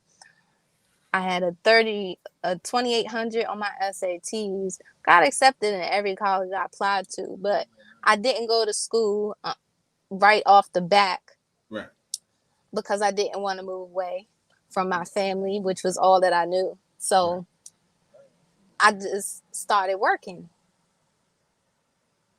and soaking everything up, you know. right, Fast forward back to the present. All of that smart shit, all that shit that I learned from school when I was picking up classes in PG, community college, and at George Washington University, a couple business classes here and there, right, you know, just so that I could. And actually, the only reason I changed my major from forensic to business was because I was working. right, And in order for them to pay me more as a manager, I started working for Rainbow. That was like my first real like job that I was able to hold down, that I right, enjoyed doing in retail. I was promoted to store manager within a year, and I was 17. I was Doing that at 18. 17, 18. I was 17 when I started working. I was 18 when I became. First, I became the what's it called? Fucking. I used to do the window, all the displays and stuff. Right, And then they were like, okay, well, you good at this. Let me see what can you do the layouts for the store. That's what I learned. That was merchandising. That I right, was already doing these things naturally. I just didn't know that it was actually somebody actually got paid to do it. And I'm like, shit, I'm sitting here doing all y'all mannequins and shit, and it's somebody, you pay somebody more to come and do it. Like I'm right, like, all right, shit. Well, I'm your merchandiser. So now right, you have to pay me merchandising salary, or I'm not going to do it because it's not in my job description. right, Me figuring out people's jobs description and learning what they supposed to do it gave me an advantage because I know what I could ask for, because they're not going to tell you that they're going to pay you more. Right. Or that they have to pay you more. Right. You got to already know that you're worth more. You got to already know. And sometimes it's not even about the money. It's about your peace of mind. Right. You can't work no job in a fucked up state of mind. Right. You got to find something that's you comfortable in, that you can move your feet in. Right. Yeah, we all got them jobs we don't want to do, but at the end of the day, you're learning something from that experience. How do people, like, I was always interested. That's why I had so many jobs. I was always interested in how people ran their businesses. I was like, this nigga is coming down here maybe like once a day, and he's running a fucking $1 billion franchise off of selling clothes. I'm like, how the fuck did you do this? What the fuck? Okay, you got this little system. You got inventory reports. Okay, okay, you need a staff. Okay, the staff need to know what to do, so you need checklists. Okay, I know how to, I pay attention to shit like that. So now that I know how the boat go, I can go build my own empire. Right. And I know how it works. A lot of people get the idea and they say, okay, well, I want to go do this. I want to go that. Right. Have you seen some? If it's harder if somebody ain't never do it before. Right. But everything's always been done. Right. Everything's been done. It's about how you recreate it in your own way. They might have done it something differently, a different way. Right.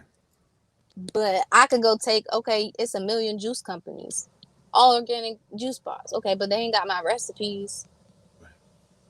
They don't have my branding skills. They don't have my promotional knowledge. They don't have my marketing techniques, because I was interested in learning about doing that. So now it gives me an advantage. Now I know how to do the business. Now I know how to run the business. I know how to set it up. Right. And I know how to teach somebody else to run it for me, so when I'm not there. Right. Yeah, and that's real right there. You just broke it down. Like that's $1 million worth of game right there. You just dropped right there. Absolutely. And everybody should have that perspective. I feel like everybody should always want to know how shit works. Right, because if you're depending on somebody else, if something happened to them, that your money stops. So it's like they're the only ones that know how to do it, and you don't know how to do it. Something happened to them, or like even the industry and stuff like that. A lot of people got taken advantage of because they just didn't know. Exactly. You around people, you sitting here freestyling in the studio with your favorite artist, and then you go and you hear some shit that you done freestyled to them on a track, but you ain't know nothing about, writers' rights. You ain't know nothing about credits. You ain't know nothing about royalties. That even if you got a cough, a sneeze on a record, you could get paid off of that. Right. If you didn't know that. And a lot of people can take advantage of that. Yeah, and it's just like everything else. They want to keep knowledge a secret because it keeps the people who are in power at advantage of your ignorance. They can't make no money if y'all not ignorant. Right. They making money off of your ignorance. Right. And that's how the rich get richer and the poor stay down, because like they don't want you to know. Like you said. Exactly. They don't want you to know. And you not even trying to know is putting you at an even more disadvantage. Right. Because a lot of kids don't even want to go to school and learn. Right. Maybe 50 years ago, we couldn't go to school and learn. Niggas was getting lynched if they opened the book. Right. Facts. So they reverse psychology, niggas. Like, okay, we'll go give you a book. We gonna write the book though. Right. So you could go read it. They're like, I don't want to read this shit when what I'm living is different. Right. And I'm not, and my body, my spirit is unsettled. That's why I'm a little kid and I can't sit still in school, because my spirit is unsettled, because it's telling me I'm not supposed to fucking be here. Right. It's just a different process to it, and we gotta educate each other. That's my biggest thing. Share knowledge. Love is free. Knowledge is love to me.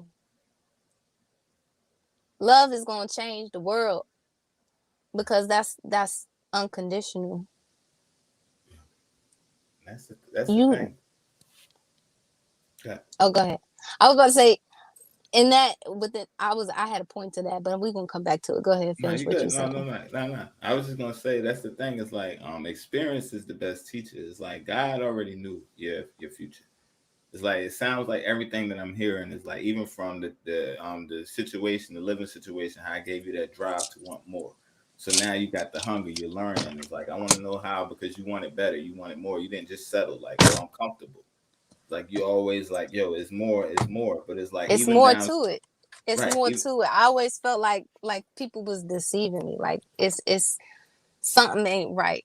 Like, I want to know for myself. Like right. Who. One thing, like being a child of God, like He don't never let you be no fool. Right. And because of that, we get tried the most. Because you always gonna see when people are playing with you. You can be able to recognize the things that other people not recognize. That's why they can still live their happy lives, because they don't know what's going on around them. And for some people, that's okay to live in that bubble. But with much knowledge comes much grief. The more you know, the more fucked up you gonna be about it, because it's nothing that you can do that can change it. That's a fact. You can't unlearn nothing once you learn it.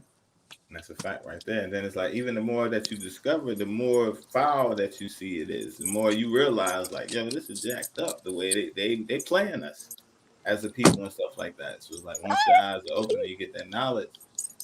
Right. I'm sorry to cut you off. I really have to use the bathroom. Okay. Don't mind. Can we take a little commercial break and we can get back to the story? Okay, yeah, we'll do that. We're gonna throw it to a video right quick. I'm gonna throw it to the intro, and then I'll find something to play in the meantime. Sorry, guys. Short intermission. I'll be bladder tings. Nah, we good. All right.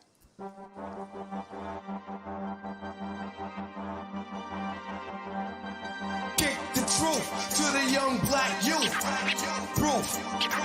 Kick the truth to the young black youth. Proof. Kick the truth to the young black youth. Proof.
We eat well.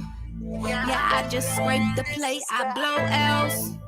A gram to the face, it's no scale. Now I can feel the weight, it's no shells.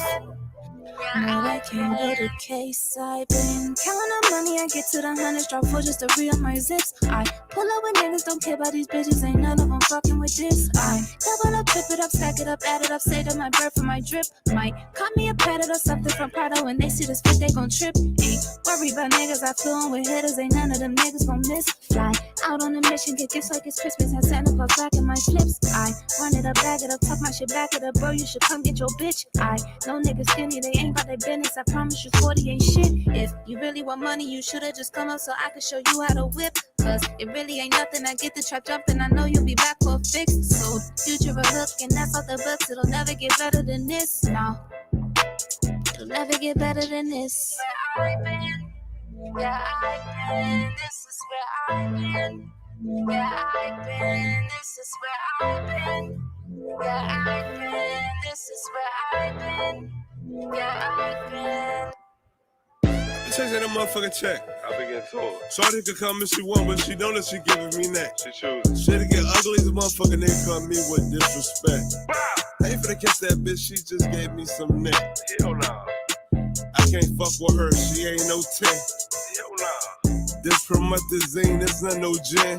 Yes, sir. I only fuck with Zans, don't fuck with 10s. Nah, I can't do it.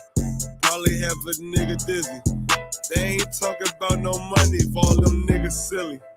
Fuck no. I'm going for the dub, it ain't no fucking quitting. Nah, I threw that dick out to your bitch, she caught it like a frisbee. that boner. You ain't talking money, you can miss me. You You ain't talking about no money, then you can dismiss I'm me. gone. Yeah, I've been, this is where I've been. Yeah, I've been, this is where I've been. Yeah, I've been, this is where I've been. Yeah, I've been. I can't hang around you bitches, only keep a couple niggas. And you probably think we fucking, but they really just my hitters. I'm a bad little mama, cedar mixed with chocolate and vanilla. It's a stick up at the corner store, he licked it down the middle. Bust a nut and call it Uber, cause that's just the way I'm living. They keep asking me where I've been. Hot up in these trenches, boy, it's stifling. I know you only want me cause I'm shining. I know you only wanna be where I've been. Yeah, I've been. Fuck, I've been getting to that money. That's it, that's all. That's where I've been. I don't know what the fuck you been at, but shit, we had it on now. CBS!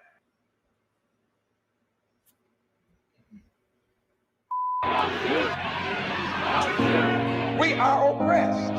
We are exploited. We are downtrodden. We are denied not only civil rights, but even human rights. So the only way we're going to get some of this oppression and exploitation away from us or aside from us is come together against the continental movement. Who taught you to hate the texture of your head? They don't know love, nah, they don't show love. They don't know us, nah, we don't know them. They don't know love, nah, they don't show love. We don't know them, nah, they don't know rights. From the top of your head to the soles of your feet. They don't know love, nah, they don't show love. We don't know them, nah, they don't know us. They don't show love, nah, they don't know love. We don't know them, nah.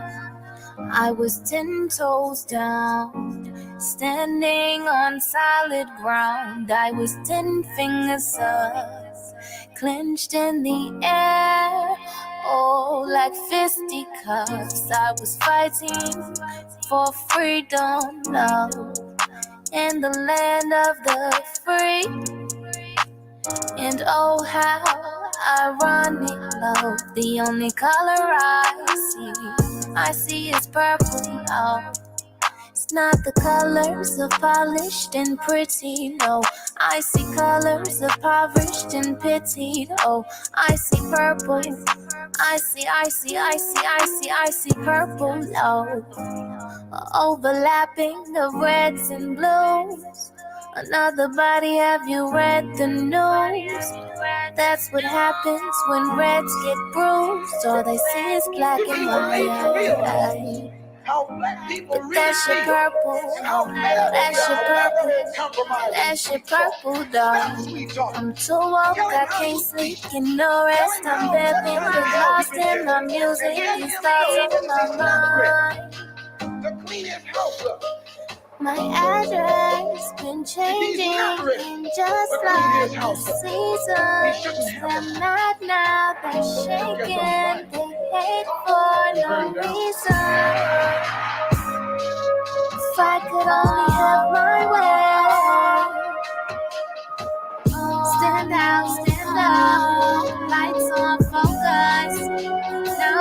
no worse. In us, we trust. Go tell the government they got us fucked up. And we the people, so we gotta stand up. Go tell the government they got us fucked up. They shoot us down, even if our hands up. I'm 10 toes down and 10 fingers up. I got both middle fingers up and one ear to the sky. We gon' smoke and it's gon' be alright.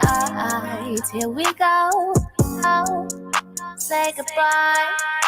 Say goodbye to your worries. You don't have to worry. Say goodbye.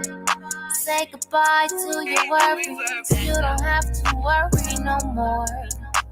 I'm too woke, I can't sleep, get no rest. I'm vamping, get lost in my music. These thoughts on my mind.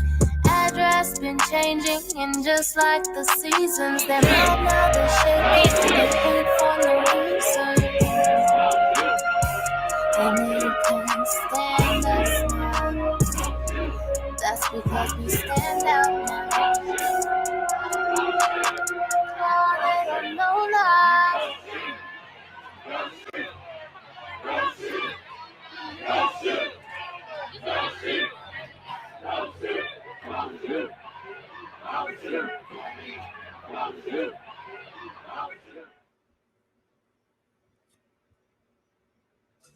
Oh, New Handmaid's Tale is on Hulu.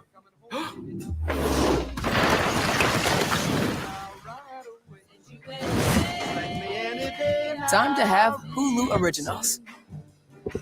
I'm coming home.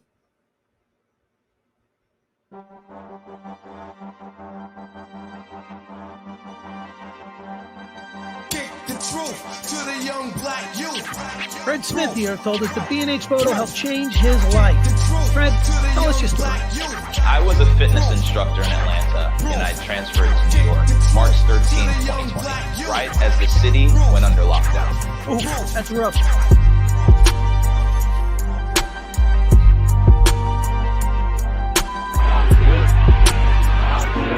We are oppressed. We are.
Annie, are you okay?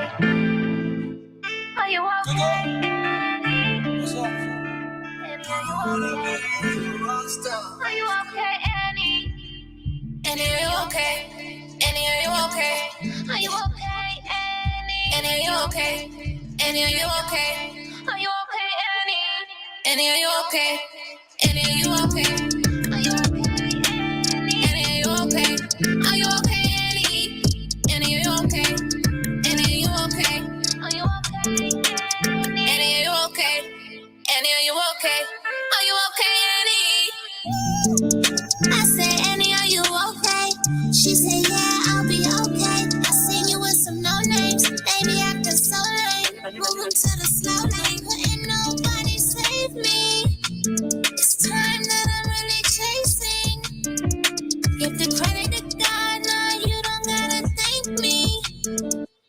They gon' say whatever they want to say, but that's okay, cause we ain't the same. I ain't never been scared, so I won't start today. I know who I am, I know that I'm great. I know who got my back, I know that it's straight.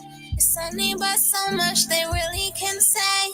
Annie, Annie, are you okay? Annie, are you okay? Are you okay, Annie? Annie, are you okay?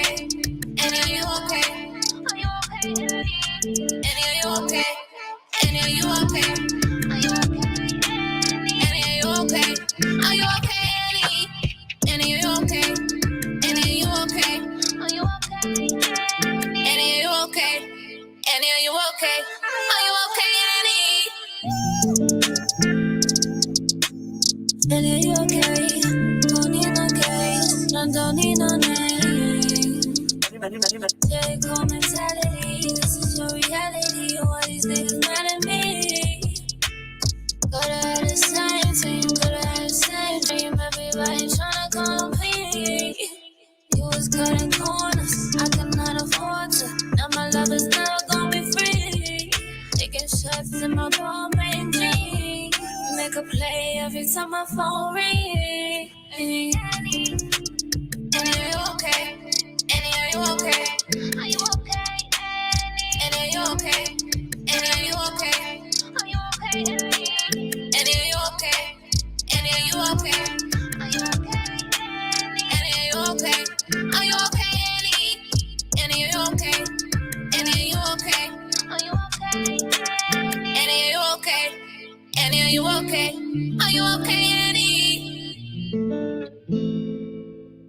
Hey, Annie.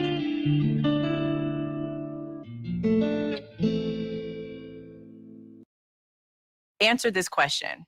What matters more to you than money?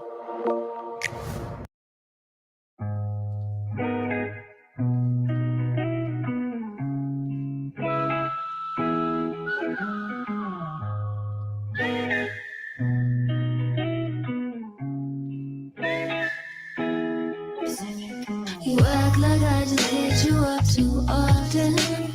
The nerve of you to even be annoyed. You act like I just hit you up too often. I signed up for a man and not a boy. The freaks come out at night.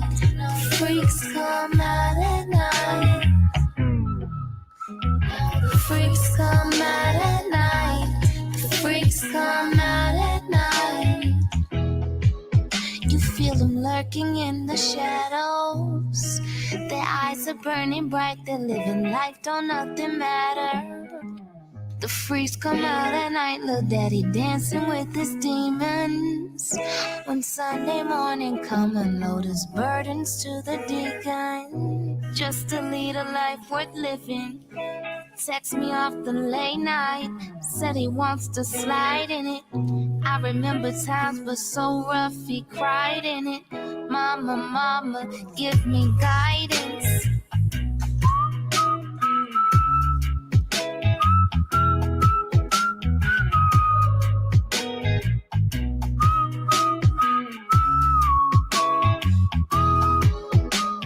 You act like I just hit you up too often. The nerve of you to even be annoyed. You act like I just hit you up too often. I signed up for a man and not a boy. Freaks come out at night. Freaks come out at night. Freaks come out at night. Freaks come out at night. Don't do it to me, oh shit. I ain't trying to do it no way. You been living life so sick. Let me slide in them your fits. Give me your heart, bet that won't split. I got money, baby, don't trip. Whoever want something, baby, go get it. You need you a real one, no attention. You need you a man, boy, it's not conditioned around with your love. I take you around the world until we flood. I bring you back and tell him how it was. You got it bad. You deserve to be ushered in the club. Diamond and rolling busted just because. Tell me what you need, I tell you I got it. You got a freaky side, I got it. Try it. You feel my desires, I'm deep in your love. If they tried, then somebody died. If it's real, then somebody crying. They say that they didn't, then somebody lied. Late night, let's get wasted. Drunk off your love, let me chase it. You are the one, left me jaded. I wanted something, let me taste it. Yeah.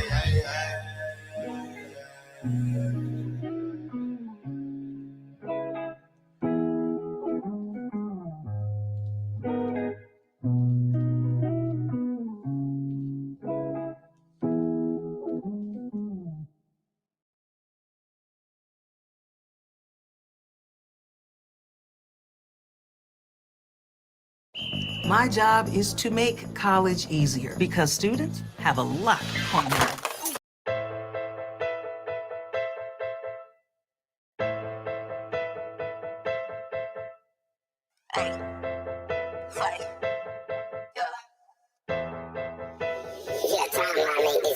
We eat well. Yeah, I just scrape the plate. I blow L's. A gram to the face, it's no scale. Now I can feel the weight, it's no shells. No, that can't be the case. I've been counting money, I get to the hundreds, drop for just to re-up my zips. I pull up with niggas, don't care about these bitches, ain't none of them fucking with this. I double up, flip it up, stack it up, add it up, save up my bird for my drip. Might cut me a padded or something from Prado, when they see the spit, they gon' trip. Ain't worried about niggas, I flew on with hitters, ain't none of them niggas gon' miss. Fly out on a mission, get gifts like it's Christmas, have Santa Claus back in my flips. I run it up, bag it up, talk my shit, back it up, bro, you should come get your bitch. I know niggas skinny, they ain't about their business, I promise you 40 ain't shit. If you really want money, you should've just come up so I could show you how to whip. Cause it really ain't nothing, I get the trap jumping, I know you'll be back for a fix. So future a look, and that's off the books, it'll never get better than this. No, it'll never get better than this. Where I've been, yeah, I've been, this is where I've been.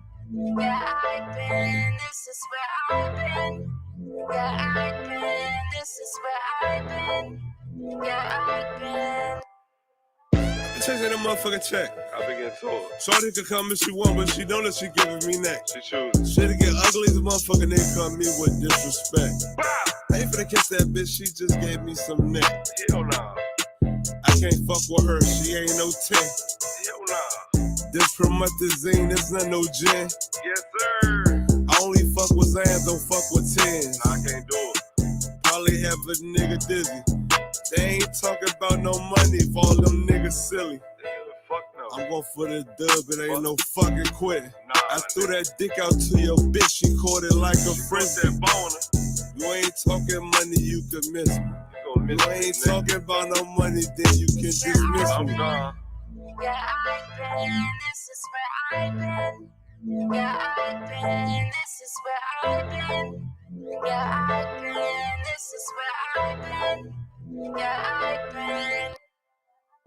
I can't hang around you bitches, only keep a couple niggas. And you probably think we fucking, but they really just my hitters. I'm a bad little mama, cedar mixed with chocolate and vanilla. It's a stick up at the corner store, you licked it down the middle. Bust a nut and call it Uber, cause that's just the way I'm living. They keep asking me where I've been. Hot up in these trenches, boy, it's stifling. I know you only want me cause I'm shining. I know you only wanna be where I've been. Yeah, I've been. Fuck, I've been getting to that money. That's it, that's all. That's where I've been.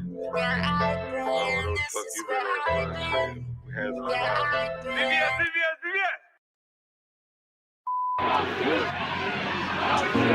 We are oppressed. We are exploited. We are downtrodden.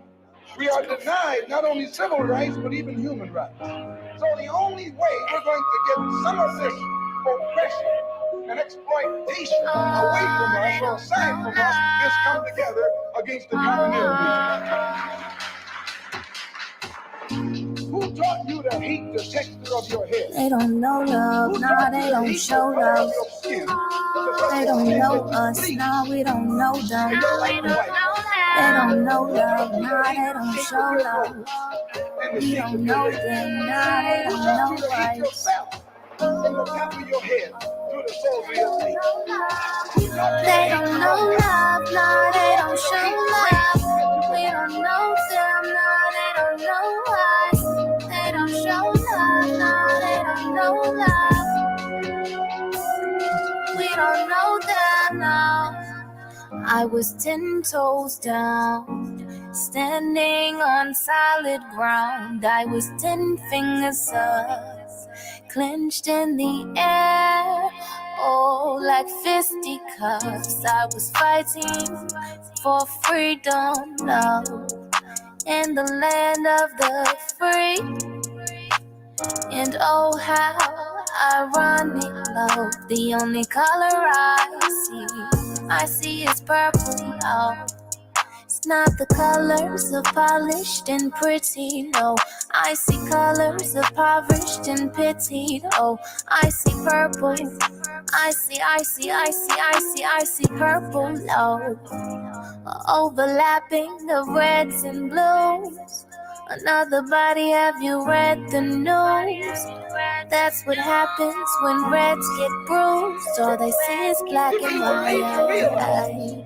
how black people But really that shit feel. purple. How That shit purple. compromise. That shit purple, dog. I'm too woke, I can't sleep, get no rest. I'm babbling, get lost in my music. These thoughts on my mind. The cleanest house up. My address been changing, just like the seasons. They're mad now, they're shaking. They hate for no reason. If I could only have my way. Stand out, lights on, focus. Now they know us, in us we trust. Go tell the government they got us fucked up. And we the people, so we gotta stand up. Go tell the government they got us fucked up. They shoot us down even if our hands up, hands up. I'm 10 toes down and 10 fingers up. I got both middle fingers up and one ear to the sky. We gon' smoke and it's gon' be alright. Here we go. Oh, say goodbye. Say goodbye to your worries. You don't have to worry. Say goodbye. Say goodbye to your worries. You don't have to worry no more. I'm too woke, I can't sleep, get no rest. I'm vamping, get lost in my music. These thoughts on my mind. Address been changing, and just like the seasons, they're mad now, they're shaking. They hate for no reason. And they can't stand us now. That's because we stand out now. Oh, they don't know love. Don't shoot.